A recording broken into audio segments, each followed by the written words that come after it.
Vento de Paixão Europa, 1944. O soldado brasileiro Miguel Duarte desembarcou na Itália como parte da Força Expedicionária Brasileira. Mal havia sentido o cheiro da pólvora quando, numa emboscada nas colinas de Monte Castello, foi ferido por estilhaços na perna. Enviado às pressas para um posto médico avançado, foi recebido por rostos cansados e mãos ágeis. Entre essas mãos estava Helena Ribeiro, uma enfermeira voluntária da Cruz Vermelha, luso-brasileira, que havia deixado sua vida no Rio de Janeiro para cuidar dos feridos da guerra. Foi ali, entre o caos e o sofrimento, que os olhos de Miguel e Helena se encontraram pela primeira vez. Havia algo de silencioso e profundo naquele olhar, como se, em meio à devastação, uma esperança tímida tivesse encontrado abrigo. Miguel sentia dor, mas ao olhar Helena, havia uma estranha paz. Ela, por sua vez, tentava manter-se profissional, mas o jeito com que ele sorria, mesmo machucado, despertava nela algo esquecido, o desejo de acreditar que tudo aquilo acabaria um dia. Durante os dias de recuperação, Miguel e Helena conversaram bastante. Ele falava de sua infância em Minas Gerais, das colinas verdes, do café quente da mãe e dos jogos de futebol com os irmãos. Ela falava das noites estreladas de Copacabana, das janelas abertas ao som do mar e dos sonhos que deixara para trás. Em cada troca de palavras, nascia algo mais forte que o medo, um sentimento que nem mesmo a guerra conseguia abafar. Miguel logo foi liberado para voltar ao combate. Antes de partir, prometeu a Helena que escreveria. E cumpriu. As cartas começaram a chegar. Em cada envelope, palavras que ardiam como fogo e acariciavam como brisa. Miguel escrevia da linha de frente, contando as dificuldades, os horrores que testemunhava e, sobretudo, a saudade que o consumia. Helena respondia contando dos pacientes que cuidava, das noites insones, dos companheiros que se tornavam família.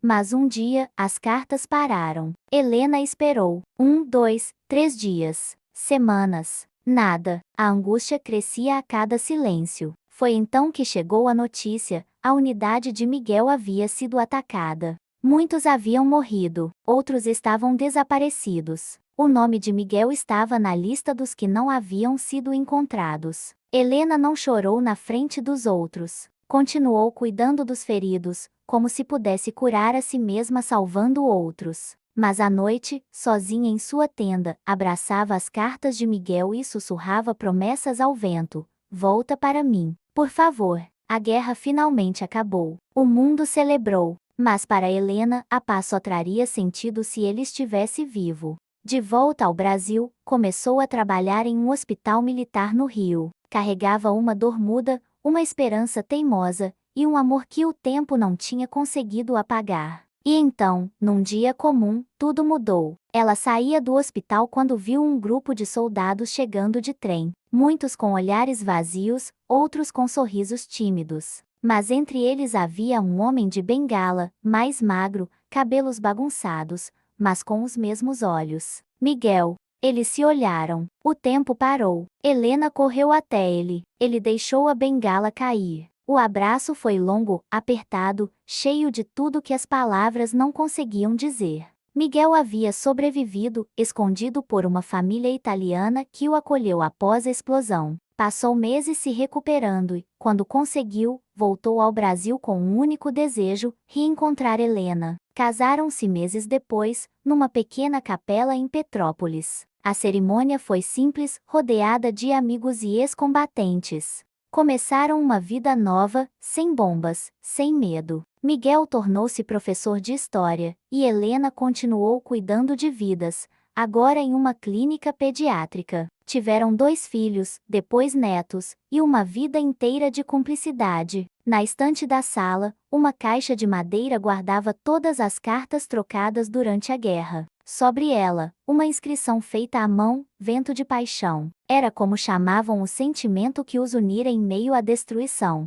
Um amor que resistiu ao tempo, à distância, à dor. A lua brilhava sobre a Serra de Petrópolis, onde Miguel e Helena construíram sua primeira casa. As paredes eram simples, o teto de telha vermelha, mas havia algo naquele lugar que parecia mais forte do que qualquer palácio, a sensação de recomeço. Os primeiros meses foram felizes, mas não isentos de fantasmas. À noite, Miguel ainda acordava suando frio, o coração acelerado, gritando nomes de companheiros que não voltaram. Helena, paciente, o acolhia em silêncio. Ela mesma guardava marcas invisíveis. O som de sirenes, o cheiro do éter, o sangue nos lençóis de tantos que não pode salvar. Tudo ainda a assombrava. Decidiram não ter pressa para formar uma família. Antes, precisavam se curar. Passaram dias explorando trilhas, lendo juntos, escrevendo poemas um para o outro. Miguel começou a ensinar história em uma escola pública e, aos poucos, viu nos olhos dos alunos a esperança que julgava ter perdido. Helena começou a dar aulas de enfermagem, transmitindo o que aprendeu com lágrimas e coragem. Certo dia, num fim de tarde chuvoso, Helena revelou que estava grávida. Miguel chorou como nunca havia chorado, não de dor, mas de gratidão. Quando a pequena Clara nasceu, com os olhos da mãe e o sorriso do pai, parecia que todo o peso da guerra havia, enfim, se dissolvido no tempo. Os anos passaram. Veio o segundo filho, Gabriel, depois uma mudança para o interior de Minas, onde Miguel foi convidado para fundar uma escola. Ali, entre colinas verdes e rios tranquilos, a família cresceu em meio à simplicidade, sem nunca esquecer o que os unira. Helena colecionava memórias em cadernos. Escrevia tudo, as primeiras palavras de Clara, os passos cambaleantes de Gabriel, os aniversários simples, os domingos com cheiro de pão assado. Mas também registrava os silêncios. Os dias em que Miguel parava no meio de uma frase e encarava o nada, como se estivesse em outro mundo. A guerra, embora distante, nunca os abandonou completamente. Já com os filhos crescidos, o casal decidiu fazer uma viagem à Europa. Queriam revisitar os lugares onde tudo começou. Foram a Nápoles, depois a Florença e por fim chegaram às ruínas do antigo hospital de campanha onde haviam se conhecido. Restava apenas um campo vazio e algumas pedras cobertas de musgo. Mas ali, de mãos dadas, Miguel e Helena fecharam os olhos e ouviram, dentro de si, a memória daquele primeiro olhar. Na volta ao Brasil, Miguel decidiu publicar um livro com cartas da guerra.